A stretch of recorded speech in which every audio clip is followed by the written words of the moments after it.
All right, we'll be going over today on a letter in the social writings of Rabash, letter 37.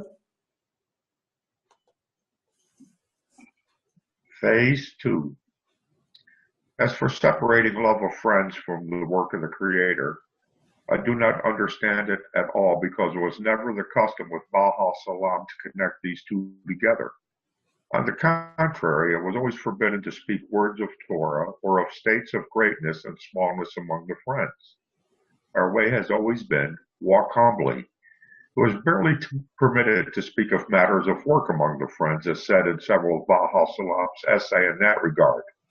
Rather, the devotion of the friends was that of ordinary people, where each one cares only about his friend's corporeality, not about his spirituality. Drawing closer among the friends was actually through meals and drinking of wine, not through words of Torah.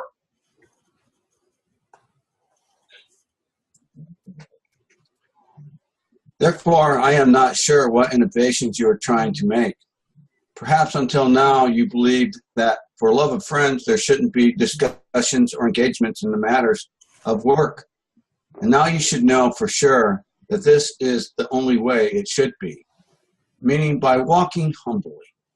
The way is as one who goes to his friend's occasion.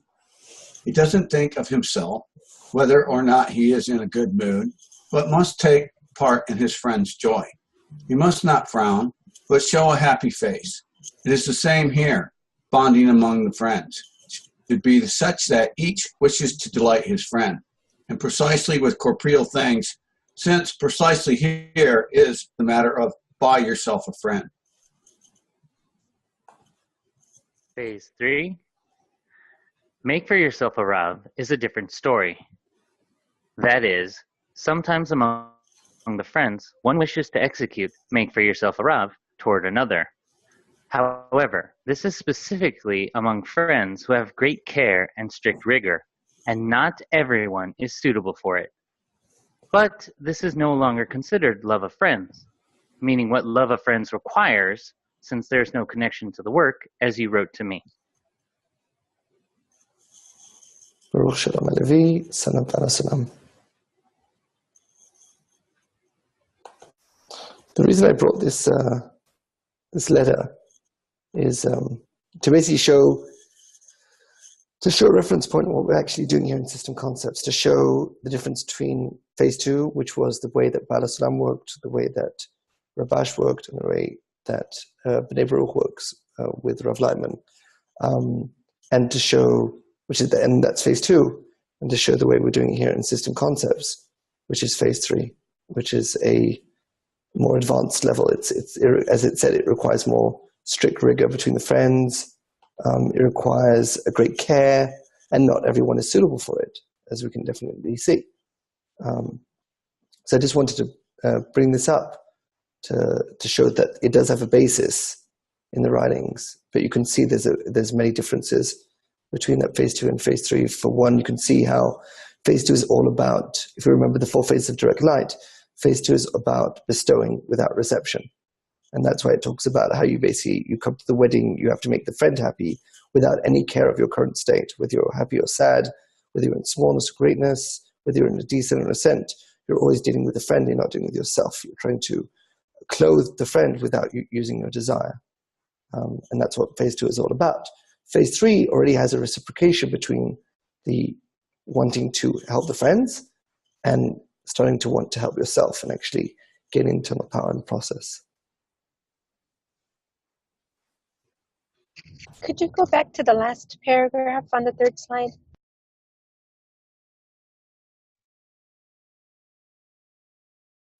Yes.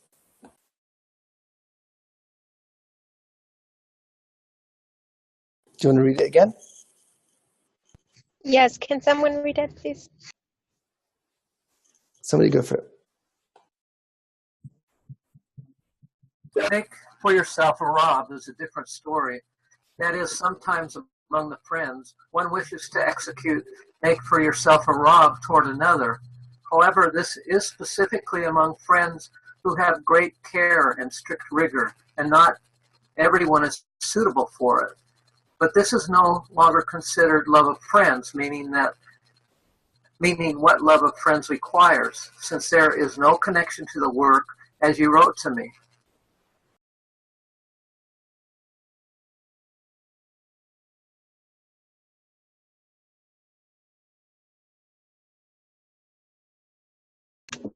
What does it mean that it is no longer love of friends? Like, I understand that it's a different level because we're sort of using each other for another purpose, but can you elaborate on that?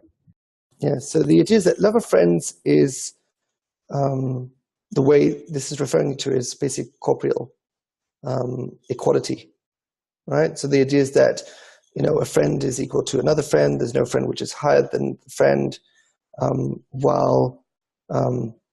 and that's why it says it has no connection to the work, because in the work itself there are degrees and there are levels and there's greatness and smallness and stuff like that. The idea is that in the friends you're meant to have that equality, and that's why it says, you know, it was basically made on corporeal things like, you know, meals and wine and stuff like that.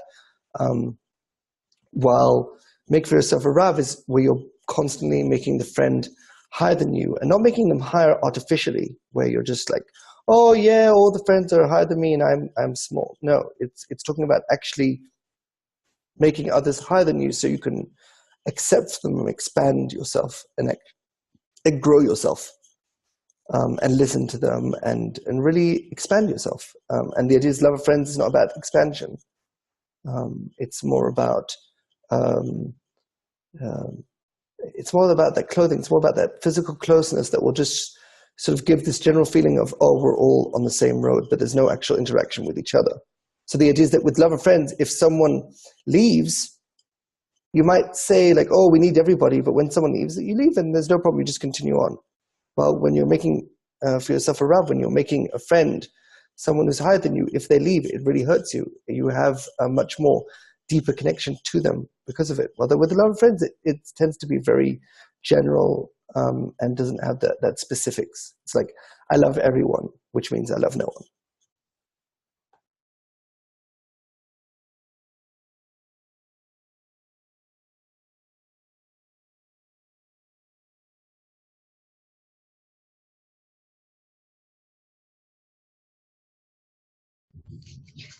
Does this touch on the same topic as what symbiosis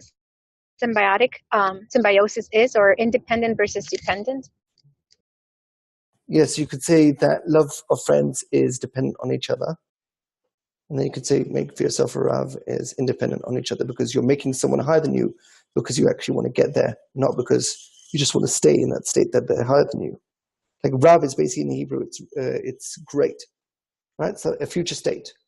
And you're basically using people that are in a higher state spiritually to get to their state and actually surpass them.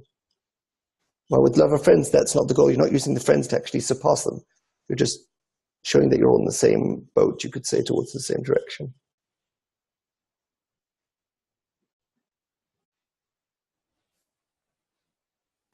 The circle and a line. Definitely, yeah. So make for yourself a Rav as a line, and love of friends as a circle. And that's why, you know, the circles talked a lot about it, like the whole idea of the workshop. There's two ways to deal with a workshop, for example. You can deal with a workshop as love of friends. You can deal with a workshop as make for yourself a Rav. When you deal a workshop with love of friends, you don't really care what the friends have to say. You just care about that emotion you're going to feel at the workshop itself. Once the workshop is over, that's it. You don't actually retain anything that anyone said. While if you're going to a workshop as make for yourself a Rav, you're going to remember what people say. You're going to internalize it. You're going to feel it. You want to care what they say. You want to hear and feel what they're saying because you actually care about them, not because you just want to have a great workshop. Well, it's more of discerning what they say. I mean, they could say things that doesn't really make sense, but again, it's your job to sort of get that deficiency and make sense of it and discern it and digest it. And that's, I think, a more successful workshop. Exactly, but the idea is that in the love of friends workshop, that's not done. People don't actually try to internalize and make space within them to actually understand what the friend is saying. Rather, they do as a very temporary, let me just hear it and then sort of move on to the next friend. And then there's just total ignoring what the previous friend said. There's no retaining. There's no ownership. But couldn't you also say is that there's phase 2 love of friends, phase 3 love of friends? So the idea is that what it's saying here, that phase 2 is love of friends and phase 3 is make for yourself a Rav. So it's just a changing of perception of the way you love a friend. Exactly. Yeah, that's what it's saying. So it says that is sometimes among the friends. So it's still talking about the friends, right? It's not talking about a teacher. It's talking about among the friends. Your relationship to them moves from love of friends to make for yourself a Rav. You treat the friend as a Rav. You treat the friend as someone great, not as in just just saying that they're great, like many times, hyperbole, but rather to actually treat them that way and actually expand your sense of self to actually include them within you.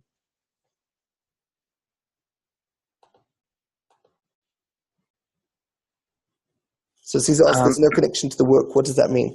It means that, as it said in the beginning, you've got the work, which is basically towards the creator, and then you've got the love of friends. And the idea is that love of friends is disconnected. So many times, I've got letter 50 in the background. Maybe we'll look at it a little later. The idea is that Rav many times say that we don't talk about the work between a person and the creator with others. That retains to the person himself, and he's not meant to share it with anybody else. They're allowed to talk about the love of friends part, but they're not allowed to talk about their actual advancement, their goal, their states. That is forbidden in a phase 2 concept, which is basically called love of friends. And then so that's what he's saying here, that there's no connection to the work, there's no connection to the advancement in love of friends. You can go to a meal with someone, it doesn't matter if they're new, if they're old, whatever. It doesn't matter if they've been there for 20 years or for a year. It's still called love of friends. And make for yourself a Rav, that's more of a specific connection to a person. You know their state, you know where they are, you know where they're going, you know where you're going, and there's constantly that back and forth connection between each one.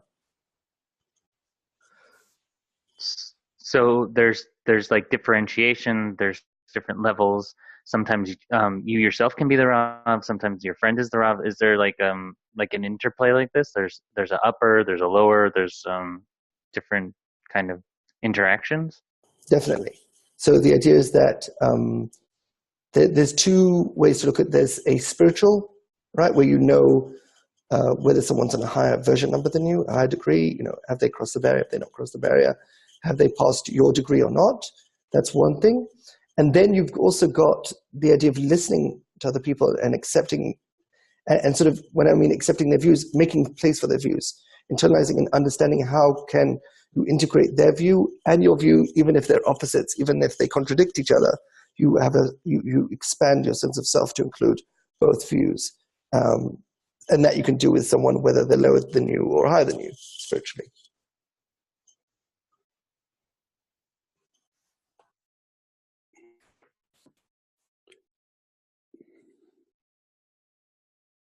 So in phase 2, you wouldn't say that you're the Rav to the person. You're not teaching anything. I mean, this gets into a lot of the rules of phase 2. Exactly. You wouldn't say that. I've talked to a few people about what we do in system concepts, and they raise the issue of, I talked to them about, like, well, we're just doing workshops. And they're like, no, you're not doing workshops because you're actually confident in what you're saying. And like, you're not meant to be. And it's like, why not? The idea is you're meant to be confident in what you're saying in order to grow. But again, the idea is that most people, when they deal with a workshop, they deal with it very, very shallow. They don't actually want to give it any depth, and they don't care too much about what they say, because it's just going to be a short discussion and doesn't actually, I would say the idea is that in a phase 2 workshop, the knowledge is to serve the emotion. So the workshop of phase 2 is, what do you feel in the workshop? And it doesn't even matter what you feel after the workshop. That's why emotion really, you could say general emotion is a phase 2 character, because the idea is it's what you feel in the workshop itself, and you might leave the workshop and it's fleeting. It leaves you. It's temporary, and that's what general emotion normally gives you, a very temporary feeling, a general buzz. And the idea is that they don't really focus on what they're actually saying in the workshop. They don't give it any thought. The idea is in phase 3, you do actually give thought to what you say and what you're hearing from others, and you actually internalize it and expand your sense of self accordingly. Yeah, knowing somebody that was in phase 2 and stuck there for a long time, their whole thing was, excuse me, was the feeling, was that feeling of connectedness among the friends. He don't care about learning anything, moving anywhere. It's like they're addicted to that feeling. Right, but the problem is it's very temporary, so it becomes like an addiction. Where you're just running after one workshop to the next workshop because, like you could say, the problem with addictions is that very short feeling. Like if it was more like long term, then it probably wouldn't be called an addiction. The problem with addictions is when they're short term, and you have to constantly run from one workshop to the next to get your next sensation that you're actually connected, that that you're one. And the idea in phase 3, it's much more substantial. It's more long term, and therefore it's not that you're running from workshop to workshop to get that sensation of filling. You basically just care about the advancement, and if there's filling or not, that doesn't really matter. It's like a bonus, you could say. In phase 2, it's like the main things. Like, did we feel the workshop? And if you didn't feel the workshop, it's like you just wasted a workshop. The idea is in phase 3, no, the workshop is just to enable growth, to enable advancement, and whether you get that good feeling or not, that's just a bonus. So phase 3 being more substantial, in essence, there are a number of people that aren't here like live for when we're recording, and there is so I feel like there's this issue that people can actually watch these recorded sessions and get enough out of it that it's not like the phase 2 kind of filling. Is there can you expand on this idea? Like there's a bit of, like there's the ability to kind of watch these things and not need to be present like live to get the benefit out of it, as where in phase 2, you might listen to a workshop, but if you're not participating, you're not getting that like kind of circle feeling. Well, the idea is that in phase, the workshops, the conversations and discussions, we don't always do workshops. Most of the time, it's actually just discussions. We're very confident in what we're saying, and that resonates with people when they hear it. It gives them that sensation that it's worth listening to what people are saying and actually try to internalize it and deal with it internally, instead of just watching a workshop happen and just trying to catch the general attitude of it and not actually focusing on what people are actually saying. And I feel that, and I've got many responses from people which have actually heard the recording sessions and they've really enjoyed it. It's really expanded their way of thinking and really put focus on issues. So it's less about just coming out of it and saying, oh, it was great. And then you ask someone, well, what do you remember? And they say nothing. That's normally what happens with a phase 2 workshop. In phase 3 workshops, I've noticed people actually coming back with discernments and saying what did they discern and what they learned and what they felt, even if they didn't participate in the live recording.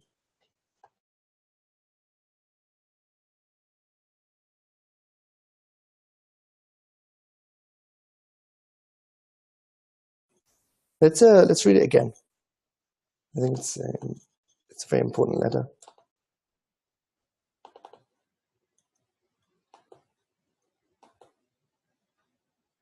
So someone just feel free to start reading.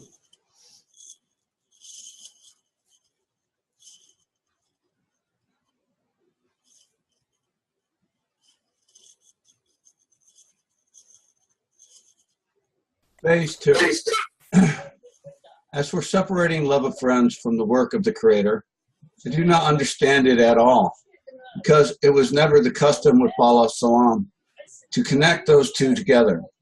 On the contrary, it was always forbidden to speak words of Torah or states of greatness or smallness among the friends. Our way has always been walk humbly. It was barely permitted to speak of matters of work among the friends, as said in several of Bala Salam's essays in that regard. Rather, the devotion of the friends was that of ordinary people, where each one cares only about his friend's corporeality, not about his spirituality. Drawing closer among the friends was actually through meals and drinking of wine, not through words of Torah.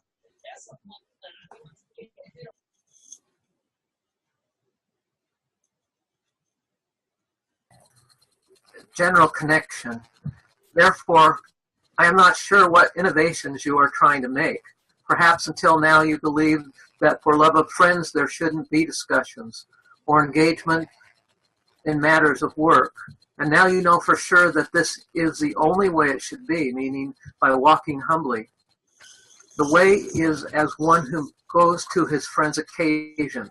He doesn't think of himself, whether or not he is in a good mood, but must take part in his friend's joy. He must not frown, but show a happy face.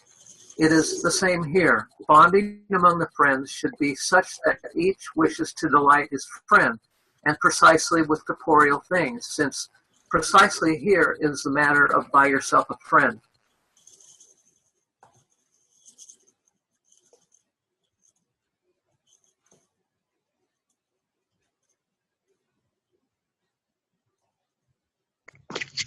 Phase 3.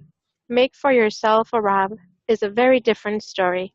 That is, sometimes among the friends, one wishes to execute make for yourself a Rab toward another.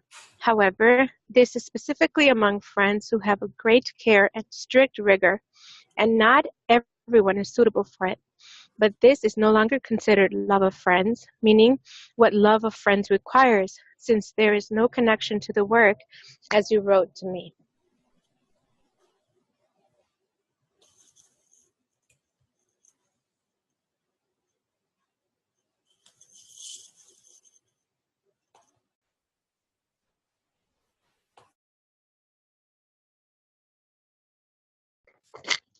These 3 slides, it gives me the impression that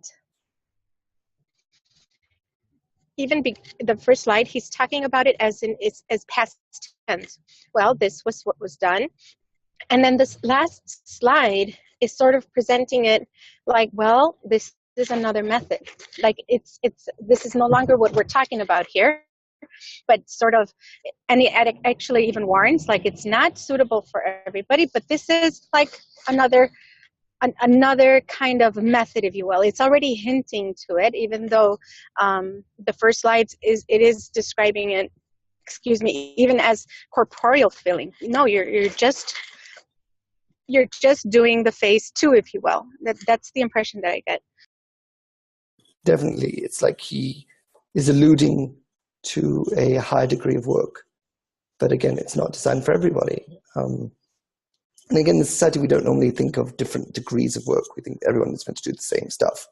And it is here you suddenly see that there is a differentiation. There's work for everybody, and then there's work for specific individuals that you could say actually want to advance.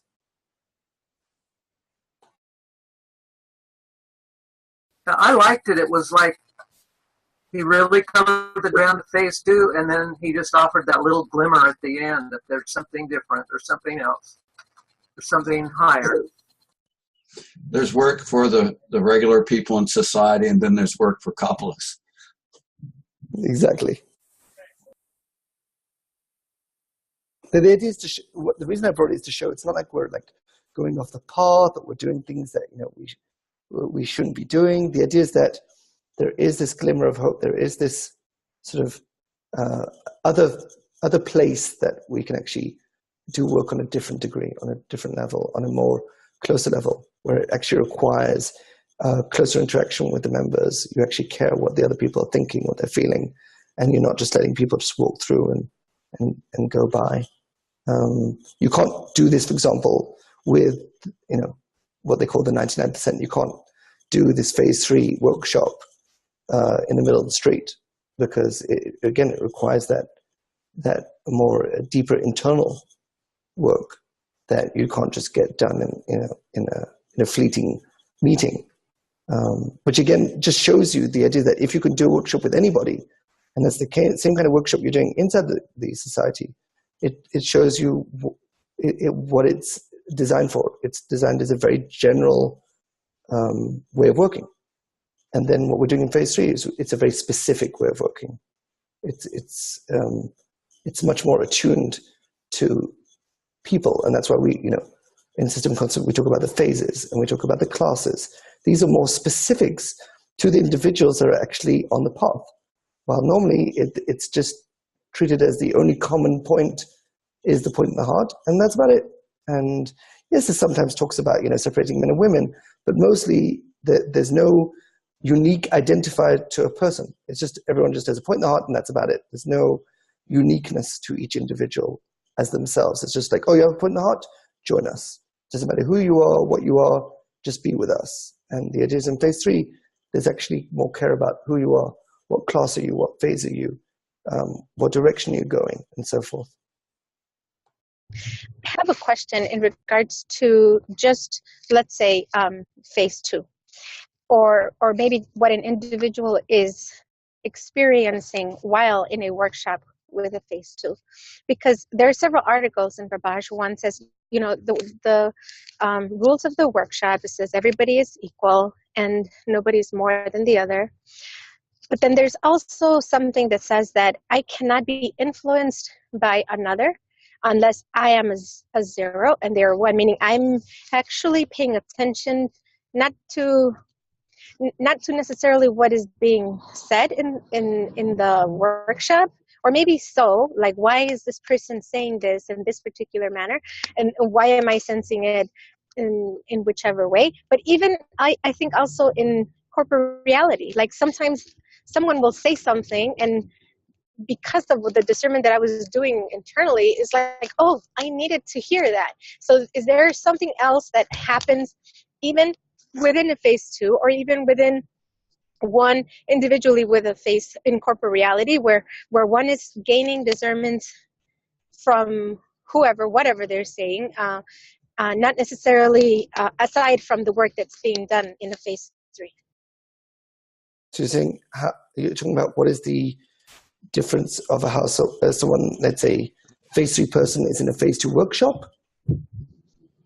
Oh, well, maybe that's it. Like, what I'm observing though is, like, even within a phase 2, maybe that's what it is, because when I'm listening, I'm gaining discernment from what's going on, and maybe the rest aren't. I'm speaking from my perception. It's like I can still find it very, very, very beneficial to listen to them.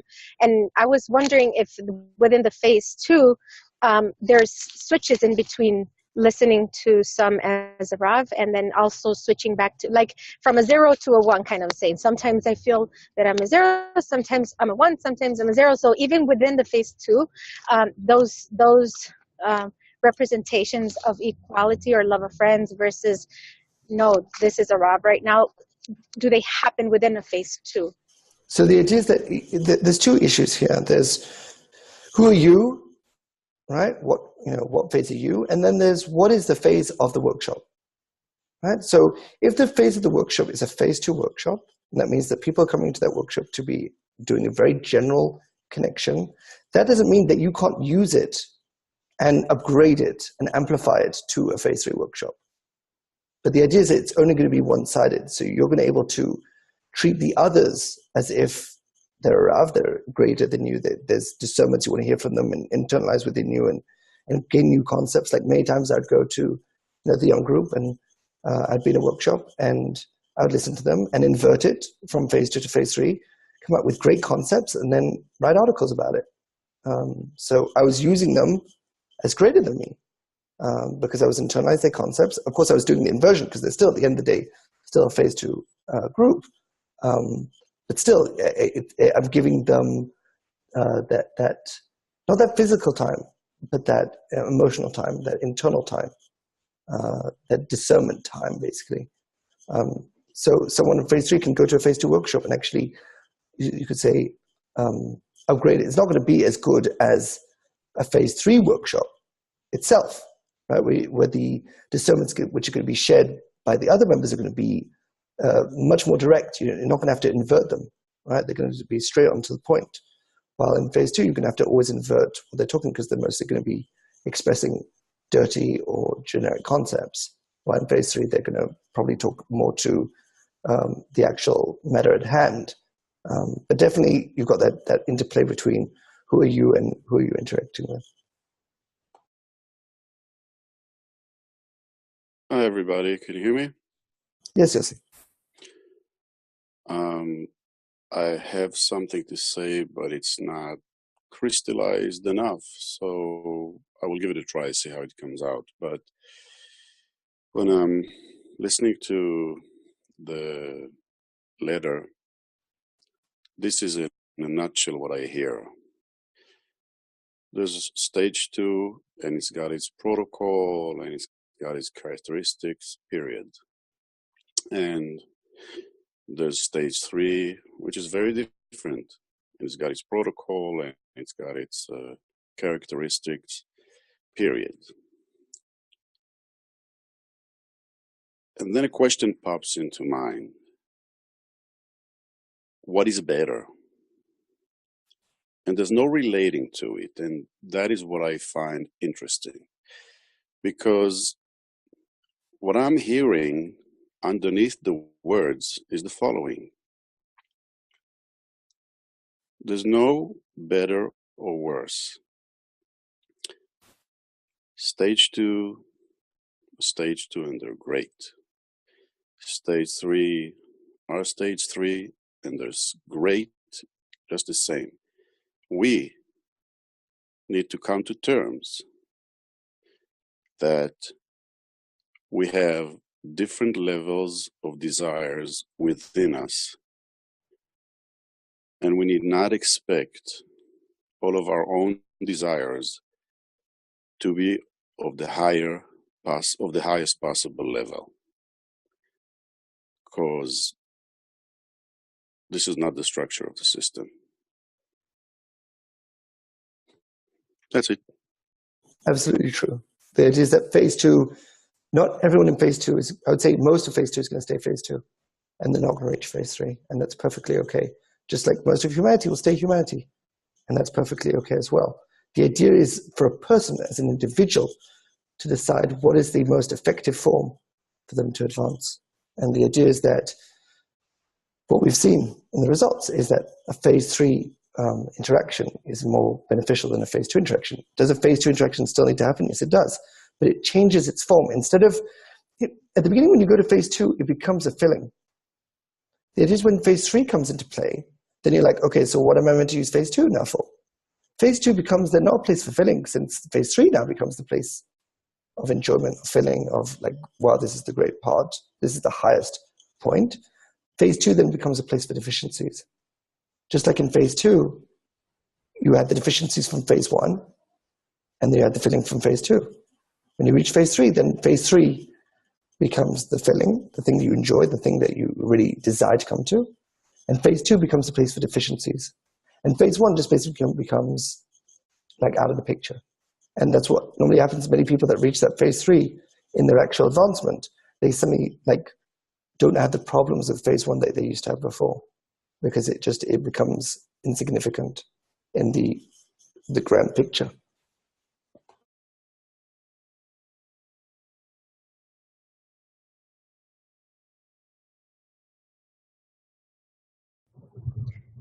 So as we progress in this, to consider that all of humanity won't come to correction at any point, I mean, that's not an objective or a goal or even a consideration then? I don't know what's going to happen at the end, but I would say definitely if you look at the world today, in the current state of things, most people will not reach end of correction consciously. There will be help for them and support for them, but it will be more subconscious than conscious. It'll be more for them. It'll be more about them becoming consumers for the product than creating the product. It's like you're always going to have less content creators than content consumers. So the same thing with Kabbalah, where the people which are learning Kabbalah are basically becoming the content creators. And the people which are learning Kabbalah are basically the content consumers. They consume the product. For example, when phase 1 goes into a workshop, right? They're using the workshop. They're not going afterwards to teach others how to use the workshop. They're not knowing where did it come from, how do I improve it, how do I advance it, how do I integrate it deeper in other things. They're consumers. They use it. They come, they sit in a workshop, they enjoy it, and they leave. They're using the product. They're not creating the product. So the same thing. Most of the world will be consuming Kabbalah, not innovating in it, not creating the next expression of it. So then it seems to me that that's what is happening in phase 2, the society now. They're coming on board to be, the round table and learn to use methods to resolve conflicts. It just seems to me that that's what's happening there. Right, but the idea is that even phase 2 is successful with the workshops, but again, the workshops they're providing are general connection workshops. And the way they deal with conflicts is basically by not dealing with the conflict. They're not actually answering the conflicts. They're just basically ignoring them. They're putting them to the side and saying, let's go above our conflict and let's just talk as human beings and understand that there's a face behind us. But the conflicts still stay. And then afterwards, when they leave the workshop, any slight change, the conflicts reawaken, rear their ugly head, and it's back to business. So the idea is it's very temporary because it doesn't actually deal with the problem. It just puts it to the side. And that's what phase 2 tries to do. It tries to put the will to receive to the side and carry life on as normal. But of course, you can't push the will to receive to the side because it's the vitality of a person. And that's where phase 3 comes into play. You can really see how these 4 phases of direct light really play out perfectly in the way that people take these phases on, right? Phase 1 is exactly humanity, where all they're doing all day is trying to clothe what they desire. And then you've got phase 2, which is constantly trying to push their desire to the side and just do the clothing, just have the aspiration without actually desiring to actually reach it. It's always like, the next degree we're going to reach, and they'll talk about it for years and years, but there's no actual desire for anyone to actually advance, because to advance means you have to have a desire, a sense of self, and individual advances. And the idea is that if the whole idea is you're pushing your ego to the side and you're pushing your sense of self to the side, then how can you talk about your actual advancement? It just doesn't compute, it doesn't work together. And then you've got phase 3, which says, I'm going to use the bestowal to actually receive, but I'm going to be wanting to receive internal power instead of external fitting, like in phase 1. Yes, Maria? I'm wondering if I'm asking, is it a feeling of lack or emptiness in a current phase or unsatisfaction that determines who will be kind of like open or ready or with an open ear to an upper phase? Because obviously there are some in phase 2 that are very content, and I finished reading and I'm reading again the book on completing the circle.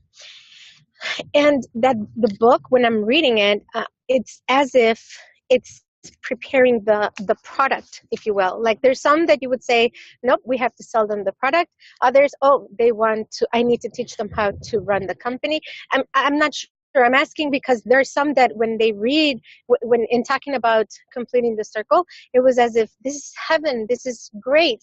But for me, it was a different sense. Like, well, what's behind all of this? And I'm wondering if that's it. If it's when some within a certain phase are not going to feel a lack whatsoever. It's a perfect place. Don't bother me. Don't touch me. And it's perfectly fine.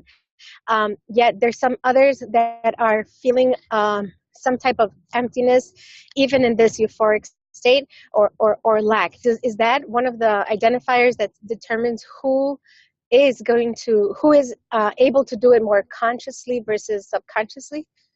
One of the things that we said is different about this generation. There's no longer a need for external locks on people. We don't have to, censor information. We don't have to hide it. And the reason is because the desire dictates what a person will be, right? You can see some people that are in phase 2, but then you just talk, about system concepts, or you raise like any DP concept and they latch onto it and they're like, oh, tell me more. And then they want to reach that. They have that emptiness for it, even if they didn't know that they had the emptiness beforehand, right? They get enticed.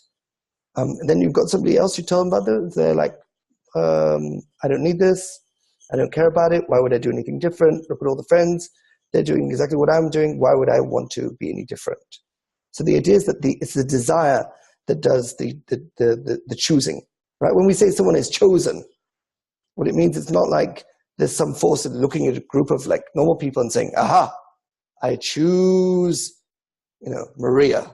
Maria is the chosen one. It's like, no, it's predetermined. The idea is that the the desire will dictate that when a phase 2 person will hear a phase 3 concept, they'll latch onto it if they're ready for it, right? It's like saying, it's like they were always phase 3, but they were sort of inside a phase 2 ground.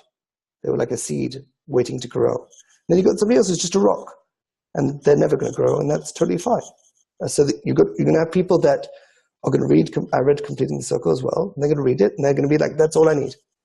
And it's basically, it's like a drug. It's you know, you use it, it works, and you don't use it, it doesn't work. There's no lasting effect, you could say, and that's perfectly fine. Just like eating food. Eating food does not have a lasting effect. We eat food every day, and the meal that I ate this morning has no effect on the meal I'm eating tonight. Of course, unless it's an upset stomach or something like that. But like the food itself, when it fills me, it's like it does what it's doing, and then I need to go for it again. But advancement is different, because in advancement, once you've gained a degree, you own it. It's not like you have to go again and then retrieve. Let's say you're in 2.3 and you go to 2.4. That's it. 2.3 is within you. You don't have to regain 2.3 again. You have to maintain it, but you don't have to actually reach it again. What about the lack of the comparison between that receptiveness, that they're ready, or this is very attractive for me to hear, versus someone that's already in it, but then because of fear, there's like they hit a spot where they have to overcome that in order to continue. What do you mean?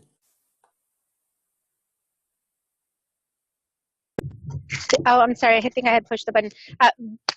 The lack of the comparison between that receptiveness to be open to this material versus once you're open to it, and the fear that you encounter sometimes that you have to overcome, or is it the sense of responsibility? It's a sense of responsibility.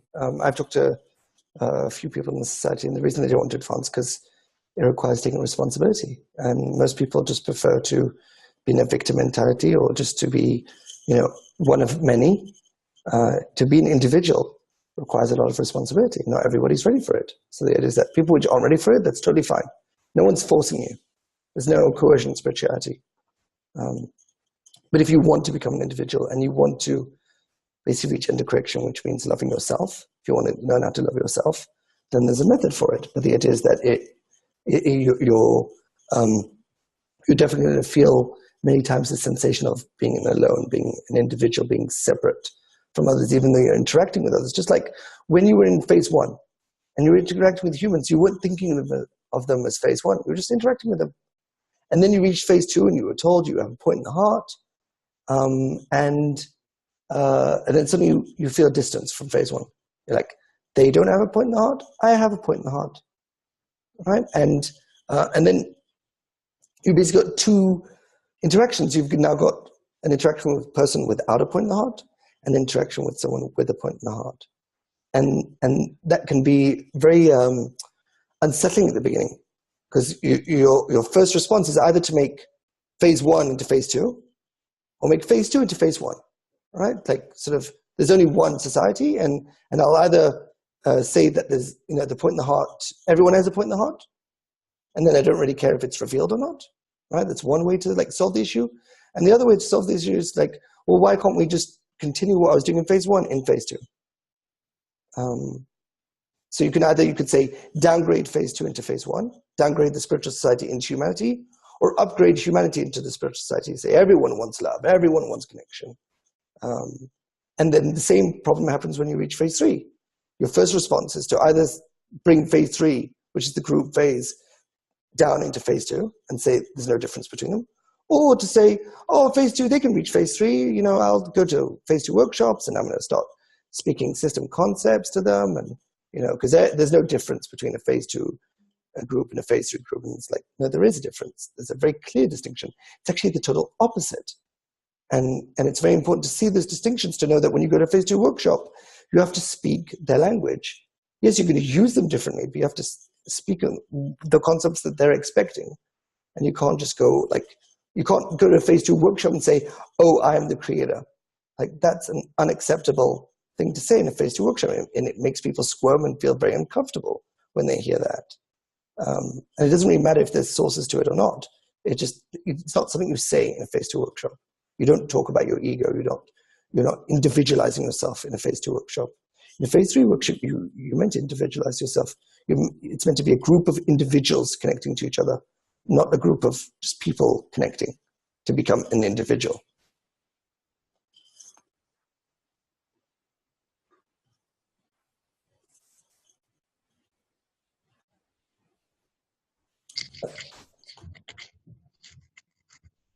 You know, during Congress, Rav touched the topic of independence, and through the workshop, I could feel the difference in the answers, because they were advocating dependency, yet for me it presented an idea of how perception it gives a different flavor to the lesson. Like, he's always been talking about these things, but one may not have been receptive, and now that we're listening to it with a different set of ears, I guess, we're like, oh, that was awesome, but it's because sometimes it just flew over and we were not even paying attention to it in the same way, but it adds a different flavor to the topics that are being discussed, as far as not even saying, oh, well, I didn't really want to go to lesson, but I went there, versus, no, I want to learn.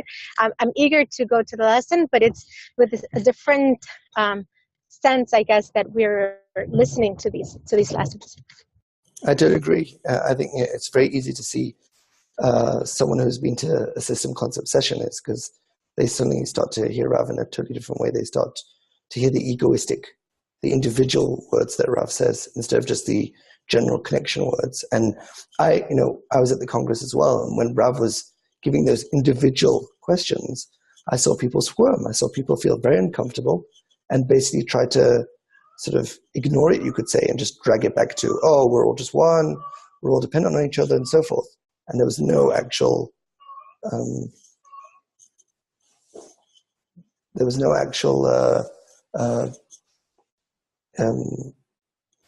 reference to actually answer the question that Rav asked, but rather to just go around it, like, oh, Rav asked us basically to talk as individuals, and it's like, oh, we're not comfortable with that. Let's just say the light reforms, and let's move along.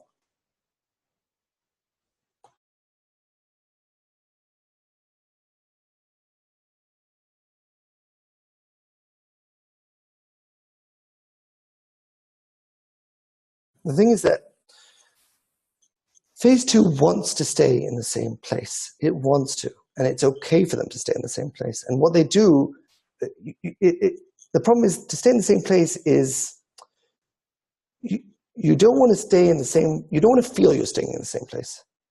But you, spiritually wise, advancing wise, and perception wise, you want to stay in the same place. So what do? What you do is you change the corporeal clothing each time. You change the name of it. You give it a different logo. You change the words a little slightly, and then you're like, oh, it's something new. It reminds me of this great experiment they did with the Shreddies, I think it was, in Canada.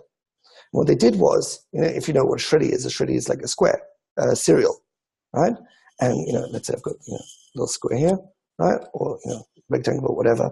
So I've got a little square, and this is square cereal, right? And Shreddies, I think it was called. And what they did was they came up with a new product where instead of it being a square, it's a diamond.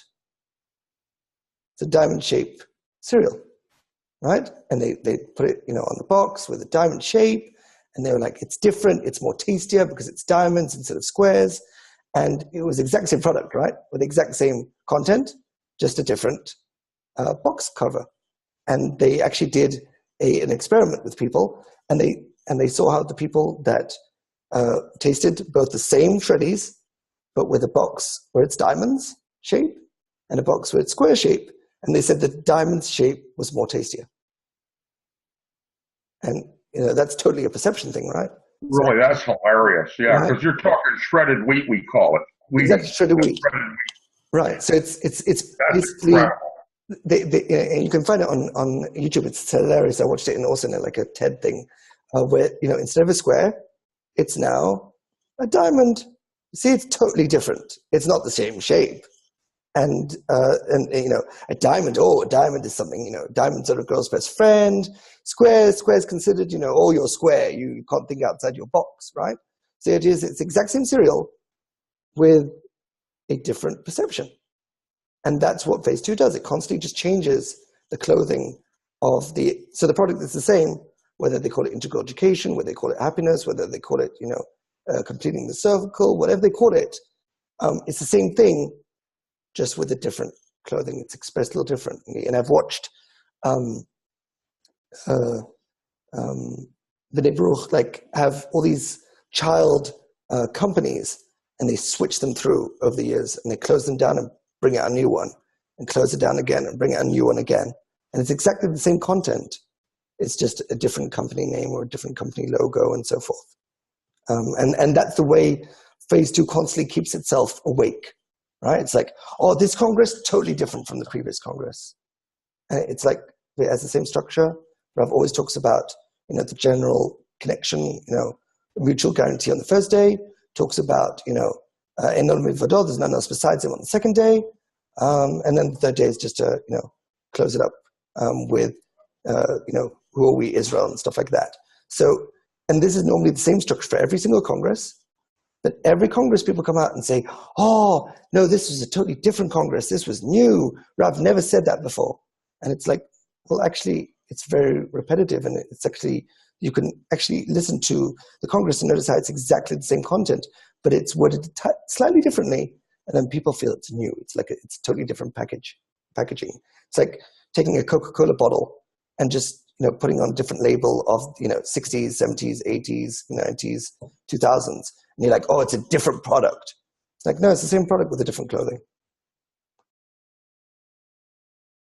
Yeah, that's the essence of Hollywood and literary arts. Is there's only 7 stories. I mean, everything else is just a variation, or like you say, new clothing. Right, and the idea is that when you advance, then you don't need new clothing, because your excitement is from your changing perception. So you look at the product each time from a different perception, instead of having to. That's what I'm having a lot is almost like a constant excitement, and I like that. My perception's open to change. I'm not as rigid as I used to be. Things aren't as ingrained as they used to be. So I think that's pretty good. It's made me a lot more flexible. It's because you're changing, not because the product is changing. Right.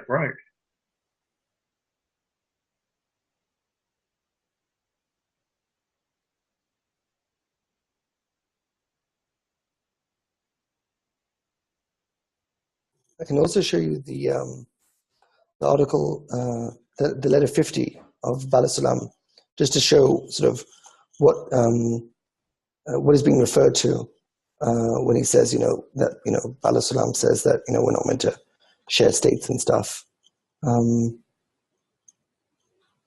Someone can read from although over here. Although, someone go for it. This is letter 50. Although I do not tend to offer private guidance, I must still comment on what I have already warned you several times. No one should share the novelties in the Torah that he attained, nor should he admonish whatsoever. Even the desire for it is a terrible flaw. The exception is when I have permitted, while I'm away, to share novelties in the Torah with one another from what I've already said, as accurately as can be explained, but very precisely without any additions of one's own. Also, you must not speak of the words of Torah that I said, and which that friend has not heard from my mouth. He should be educated attentively and wisely. I'm done.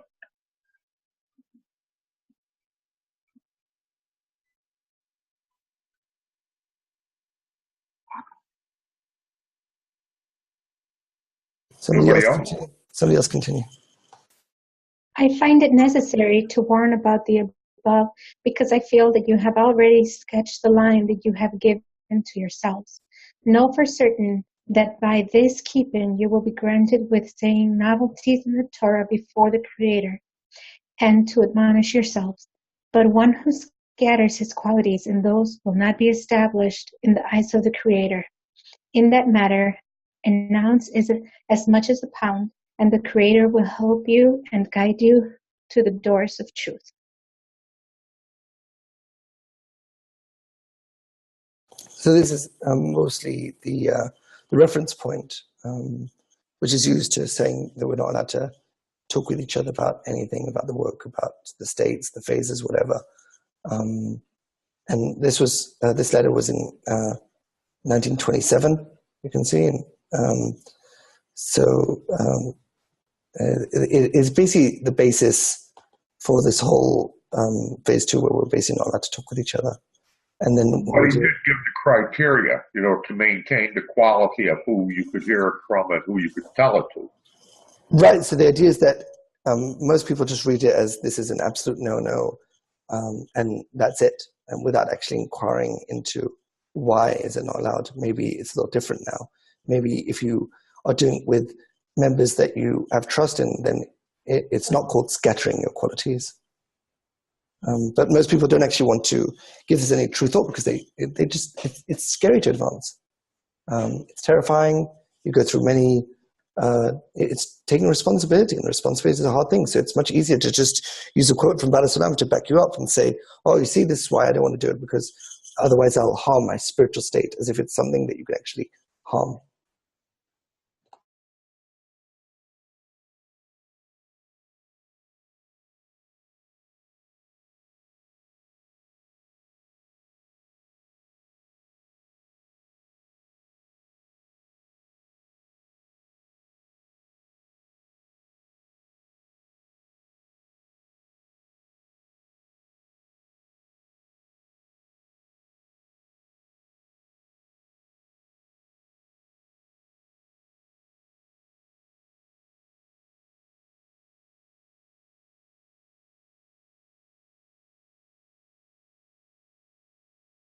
Any final things before we end this?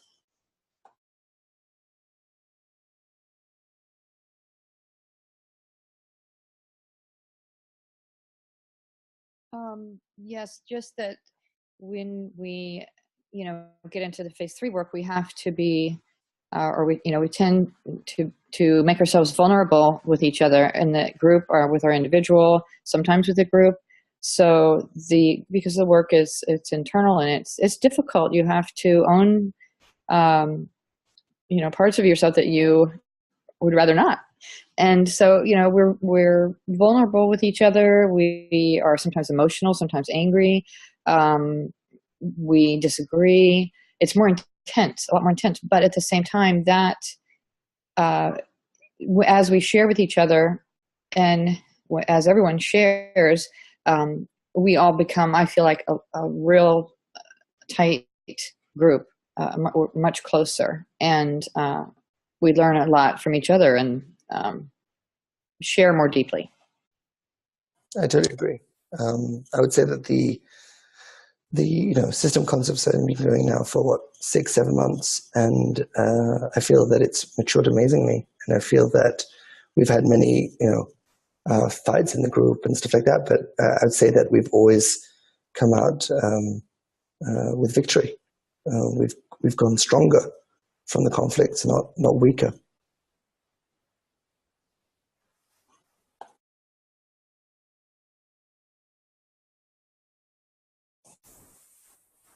All right, I think we'll end the session and do the after party.